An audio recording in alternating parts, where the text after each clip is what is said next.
Does God have hope to offer us in times of pain? Eric Tonjes has lived it and shares a way through suffering.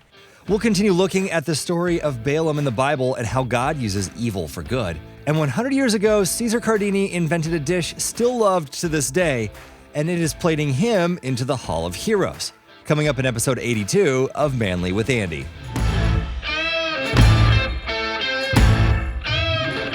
Hanging out with Eric Tonjes today. He wrote a book called Either Way Will Be All Right, an honest exploration of God in our grief. And Eric, I know that this comes from a personal place for you. So share a little bit more about your journey. Yeah, absolutely. So I guess coming up on 6 years ago now, but my wife was originally diagnosed with stage 3 cancer. We were in the middle of some life transitions, 3 little kids, and ended up transitioning out to Illinois. We were living in Nebraska, where we're originally from back then, but in the midst of that diagnosis. And then a couple years after that, her cancer recurred, at which point it's terminal. And so then we spent 3 years walking through just that kind of valley of anticipating that and praying about that and processing that. And God was really gracious to us in giving us more time than we kind of expected after the terminal diagnosis. But yeah, then last year she passed away, and I've been continuing to walk through kind of that new season of grief then after that with, and single parenting and widowerhood and all of the kind of strange things that I feel like I'm still kind of adjusting to now in this season.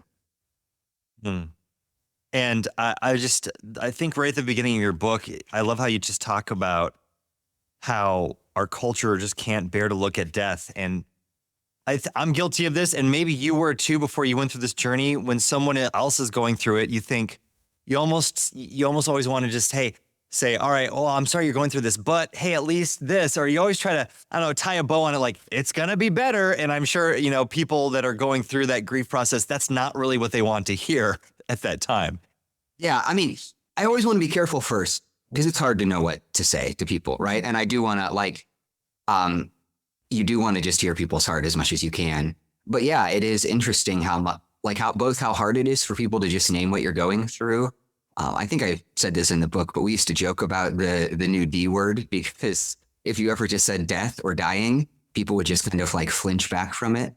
And then also, there's a lot of challenges where people, rather than just saying, because ultimately what you should say is just this is terrible. This isn't how it's meant to be. I'm sorry, right? I'm here, things like that. But yeah, so many people want to immediately move to these ideas of hope of, God has a plan, or, he'll take care of you or whatever, which aren't untrue.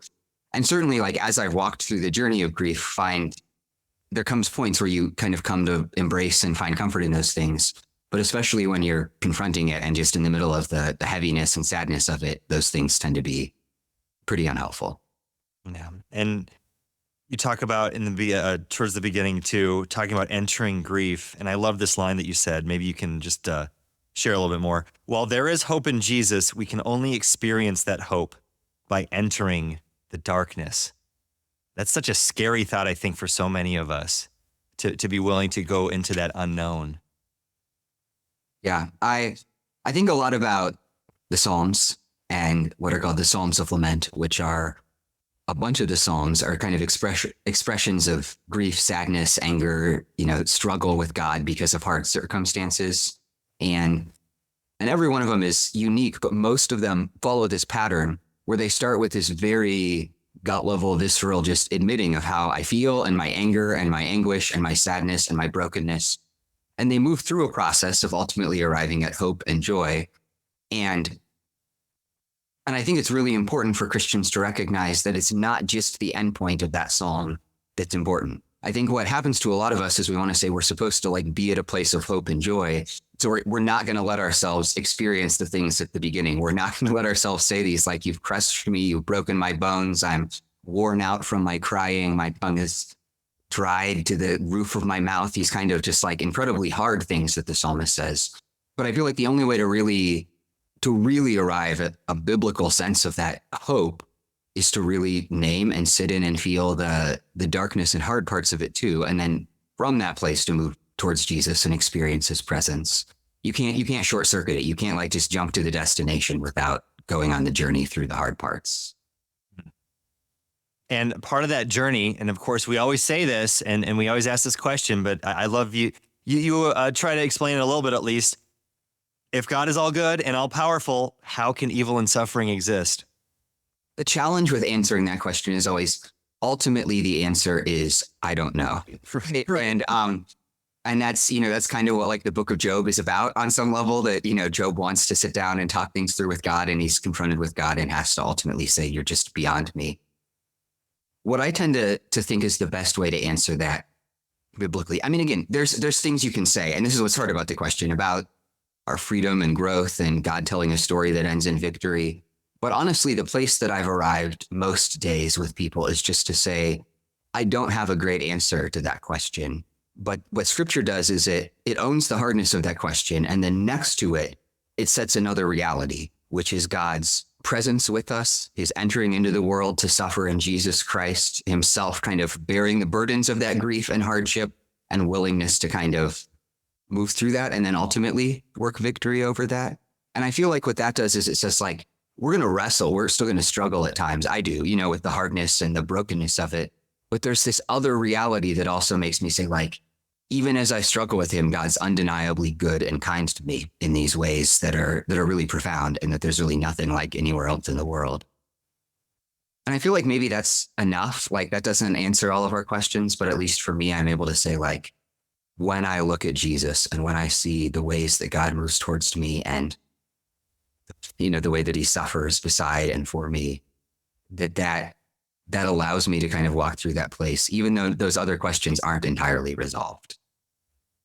And I think and it was beautiful that you wrote this too. And I think that kind of ties into what you just said too. Maybe you can just jump on it a little bit more, but grief isn't so much grappling with a thing as with the absence of a thing. It's a battle with nothingness. On one level, that's just an acknowledgement, I think, of this emotional reality, that what's hard is that it's not this problem, at least for the kind of grief that I'm experiencing, right? There are things that cause anxiety and frustration and sadness that are sort of identifiable problems that you can game out and solve, and that you can name to the Lord in prayer in terms of, here's the resolution that I want. And what's so hard about grieving, and especially facing death and loss in grief, is that instead there's just this sort of disappearing of the thing. And so it is an absence. So what happens is instead you're just moving through life, and you kind of suddenly realize, like, oh, like, I especially noticed in the early months after she died, like, some funny thing would happen, or I'd do something and I'd like look up expecting to see Elizabeth, right? Wanting to just like share this with her, because for, years we had done that, and just be like, oh no, that's not here anymore. And so there's a real hardness then to confront that sadness, because you can't game that out, right? There is this thing that until the resurrection, obviously we have an ultimate hope as Christians, but that in this age, I've just lost this thing that includes this part of myself. And so I think a lot of that really speaks to the need for us to acknowledge that Jesus meets us in our need, and Jesus, in a sense, like, fills up what is lacking in us, fills up the void. That's all true. But there's this kind of overly optimistic, overly inspirational, post on Facebook, whatever way of saying that isn't true. That, like, Jesus sustains me, right? And in that, and he is enough for me. He supports me. And there's real beauty too in life, but that part of my experience is just going to be a wounded part of my experience always. And God can carry me through that. He can even work through that in good ways, but it's still, it's what Paul talks about with the thorn in the flesh, right? Like, what's so important about that thorn in the flesh, which is probably not grief. It's probably, people speculate about that. But what's so important about that is that he specifically comes to God and says, take this broken thing away from me. And God says, no, right? He says, it's actually, I'm meeting you as this is a part of your experience of the world. And so, even as I continue to move forward, and even as you journey with grief, like, I'm farther along now in a way that I'm thinking more about the future and with the kids. And it's not that initial trauma, just everything, can't even get up in the morning barely place. But there's still just this deep, consistent, like, moments where it comes crashing in, and where you just have to name that with God. Speaking of your kids, you talk about it a little bit in the book. How did you approach when your wife was diagnosed with cancer a second time and it was terminal, and you realized, okay, now we have to have a different talk with our kids. How did that go? And what's your advice, for other parents and family members that have to try to explain loss to younger kids? Yeah, we kind of operated out of two principles all along, which are, one, I guess this is one of my foundational rules of parenting, is you never lie to your kids, right? So you never say things that are untrue to them. But two, you also respect the fact that on some level, when dealing with hard things, the kid needs to take the initiative in terms of asking the questions, and when they're able to process it, they'll ask and you answer honestly, gently but honestly. So what that meant, I mean, when Elizabeth originally got cancer, the kids asked as they processed it about her dying, and we said, well, there's real hope. At that point, the diagnosis was, we're really hopeful, but if it comes back, then that means that unless Jesus chooses to do something miraculous, that she will die from it. And so when it recurred, you could see them processing for a few weeks, and we didn't bring it up, but then the older two at least asked about it. And so we just sat him down and we're like, yeah, I mean, Mom, you will die from this. It won't be tomorrow. Like, kids' perceptions of times are such that you want to stress, like, it won't be tomorrow or next week. But I think that's really important for a couple of reasons, to have those honest conversations, even though, I mean, man, that was brutal. We just, wept after they left the room. But one is because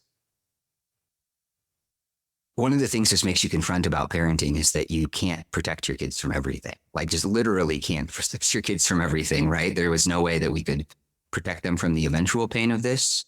And trying to pretend like we could was just going to make it way more painful.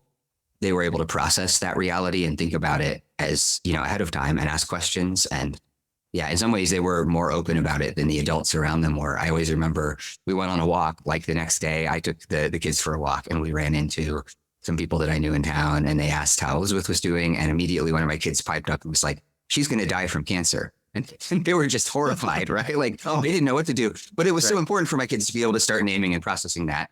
Mm-hmm. And then also specifically with that, naming it ahead of time and then answering all their questions. Kids really need the security of just knowing, like, there's a plan, knowing that I was still going to be there and for them, and knowing that they weren't going to lose everything, even as they had to navigate that one loss.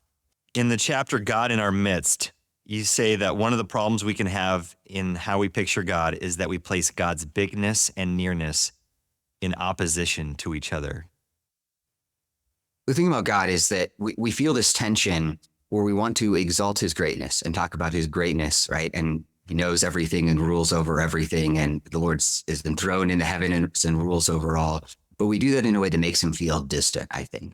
And oftentimes then, to try to make him feel close, we end up denying or minimizing those realities. But scripture, I think, the way I always think about it is just that, like, you push God up to this big dimension, and then you just keep pushing even more so, right? So God is so big, so great that, like, he fills up the universe and then keeps filling it and pressing inward instead of pressing outward more and more, so that there's a sort of sense in which he's fully present right now with me, right? And fully giving me his attention. And he's also so big that he's able to do that with everyone else. But I think that's really important, because when you have that sort of, like, I think people picture God like in those control rooms in the movies, right? Where, like, he's just like looking at the map of the world, and he's just like, zoom in now and I'll pay a little attention here. But instead you want that sense that God is so great, so infinitely great, that his full attention, his full care and heart of compassion is right here, right now as we're having this conversation, when I'm in my moments of grief and sadness. And that doesn't actually then remove his ability to also be paying attention to all the other stuff. Such a good reminder, I think, for people that are going through that time of grief. And I loved also that when you were in the chapter talking about wrestling and resting, you say that the greatest spiritual danger in grief is not our despair or our anger, but our surrender. Is that something that you dealt with when you were going with through the toughest part of grief, just checking out from everything? And yeah. So interestingly, I talk about in the book, we had a less severe but still pretty significant to us season, I guess 11 years ago now, when my oldest, my daughter, was born, because she was born at 26 weeks, and we spent a long time in the hospital. And that wrecked me in a lot of ways emotionally. I just shut down. I was angry at God. And I feel like through kind of processing that and counseling, and a couple of years after that, I was able to kind of name and recognize that. There's days I still have felt that absolutely in the journey with Elizabeth, but it's been less pronounced. But I think the issue is you get mad at God, right? You feel hurt by God. And that's because in a sense, God has hurt you, right? I think it's important to validate in some ways those feelings. Like the world is worked in a way that is really painful to you. And, you can't separate that from your walk with God. But that maybe this is a bad analogy. This is how I think about it in my brain, though. What you end up doing is sort of like that kid in school that's angry at their teacher. And so they just say, like, you know what, like, I'm just going to make myself miserable, right? Sort of to get back at you, and so the temptation is just to kind of walk away from God. But of course, then you also lose out on, Peter's like, where else should we go? You have the words of eternal life kind of sense that God is also the source of healing and comfort and life in the middle of that. And so it's a hard place to be with God while you're admitting your struggles and anger and hurt, but also while you're kind of finding in him those things met. But I think when things break down is not when you feel that, but when you, because of that, then just say, I'm just going to walk away from God. I'm done with this and shut down instead. At the end in your chapter, and I just love the mental image of this. The chapter is called "Walking with Both Legs Broken." It's such a beautiful mental image. By the way, I loved your writing. You talk about how God's victory redefines us, kind of towards the end of your journey with your wife too. What did you mean by that? So one of the just generally true things of human life is that the story that you tell yourself of your life and the story you kind of fit your life into ends up defining how you live it and how you experience the world and how you move through life. And that's true in little ways, right? Like when you fail in some way, is the story one where you're a failure? Is the story one where like, this is just a challenge to be overcome? But theologically, that's true on a much deeper level too, in that we need to be invited into the story of Jesus and the whole story of Jesus and kind of see our lives within that whole story of Jesus. And one of the really important pieces of that is that the end of the story doesn't remove the hard part in the middle, right? The end of the story doesn't remove the sadness and missing Elizabeth and stuff like that. But you've got to have that sense that the story that this is a part of is one where Jesus has won in the cross, right? Where, the dead will be raised, and heaven and earth are made new, and death is defeated and destroyed, and, sin and sadness are ultimately undone, and God dries every tear. You need all of that, not in a way that short circuits where you are in the story, right? You're kind of in that middle hard place where you're facing the conflict and the brokenness and the loss, but to say like, nonetheless, this is ultimately where my story is headed. And that can kind of keep me moving forward. That's what I think hope really means. Not that it sort of like just gets us there now, which would be great, but we're not there. But that we're able to say, I don't know what the next pages hold, but I know what the next chapter holds and the chapters after that. And especially in the face of death, that's so important, right? To be able to say that death is brutal and hard, but it is not final. It doesn't have the last word. That my wife is not lost to me or to the world forever, that, her beauty and goodness aren't ultimately undone, that it's not this sort of oblivion, is just so important to me in terms of how I am able to walk forward with.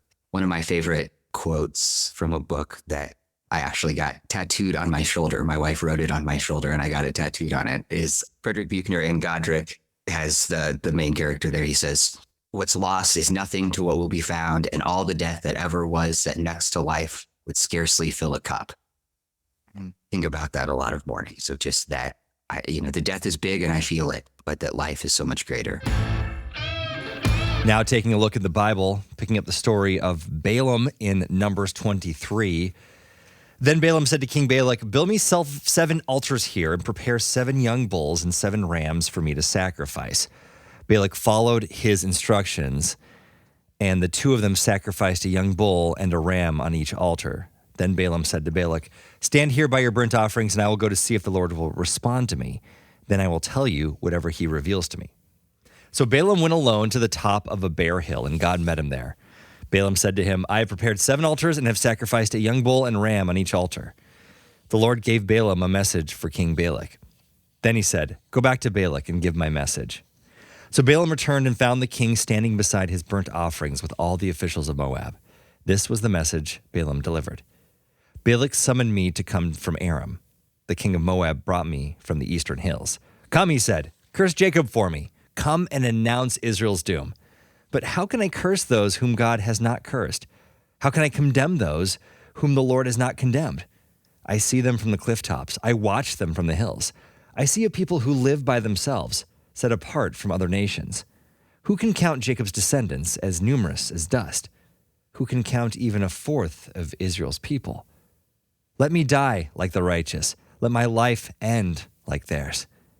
Then King Balak demanded of Balaam, what have you done to me? I brought you to curse my enemies. Instead, you have blessed them. But Balaam replied, I will speak only the message that the Lord puts in my mouth. Then King Balak told him, come with me to another place. There you will see another part of the nation of Israel, but not all of them. Curse at least that many. So Balak took Balaam to the plateau of Zophim on Big Peak. He built 7 altars there and offered a young bull and a ram on each altar. Then Balaam goes back to the Lord, and the Lord relays this message. Rise up, Balak, and listen. Hear me, son of Zippor. God is not a man, so he does not lie. He is not human, so he does not change his mind. Has he ever spoken and failed to act? Has he ever promised and not carried it through? Listen, I received a command to bless. God is blessed, and I cannot reverse it. No misfortune is in his plan for Jacob. No trouble is in store for Israel. For the Lord their God is with them. He has been proclaimed their king. God brought them out of Egypt. For them, he is as strong as a wild ox. No curse can touch Jacob. No magic has any power against Israel. Then Balak says to Balaam, fine, but if you won't curse them, at least don't bless them. But Balaam replies to Balak, didn't I tell you that only I can do what the Lord tells me? Then King Balak tries again. He says, I'm going to take you to one more place. Maybe it'll please God to let you curse me from there. So Balak took Balaam at the top of Mount Peor, overlooking the wasteland. And as Balaam looks over the people of Israel, camped tribe by tribe, the Spirit of God comes upon him, and he delivers another message. This is the message of Balaam, son of Beor, the message of the man whose eyes see clearly, the message of one who hears the words of God, who sees a vision from the Almighty, who bows down with eyes wide open. How beautiful are your tents, O Jacob! How lovely are your homes, O Israel! They spread before me like palm groves, like gardens by the riverside. They are like tall trees planted by the Lord, like cedars beside the waters. Water will flow from their buckets. Their offsprings have all they need. Their king will be greater than Agag. Their kingdom will be exalted. God brought them out of Egypt. For them, he is as strong as a wild ox. He devours all the nations that oppose him, breaking their bones in pieces, shooting them with arrows. Like a lion, Israel crouches and lies down. Like a lioness, who dares to arouse her? Blessed is everyone who blesses you, O Israel, and cursed is everyone who curses you. King Balak flew into a rage against Balaam. He angrily clapped his hands and shouted, I called you to curse my enemies. Instead, you have blessed them 3 times. Now get out of here. Go back home. I promised to reward you richly, but the Lord has kept you from your reward. Balaam told Balak, don't you remember what I told your messengers? I said, even if Balak were to give me his palace filled with silver and gold, I would be powerless to do anything against the will of the Lord. I told you that I could only say what the Lord says. A little bit of a longer passage, I know, but it's an incredible example how this king wanted evil to happen to God's people. And he knew the guy that had a connection with God, so he goes to him over and over again, and God shuts it down. And it's funny because I think we can rationalize stuff like King Balak did here. Like, okay, so you don't want to curse the entire group. What if I just show you a little part of a group? Or what if I go over here to this place instead of that place? If it's not God's plan, it's not going to work one way or another. And it's interesting because this story is in the Bible, but do you think the Israelites knew what was happening above them? Especially in that third one where Balaam is on a mountain and he sees all the tents of Israel.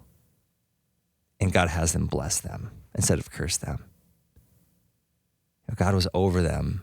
God was defending them, even when the Israelites weren't defending themselves. Now entering the Hall of Heroes,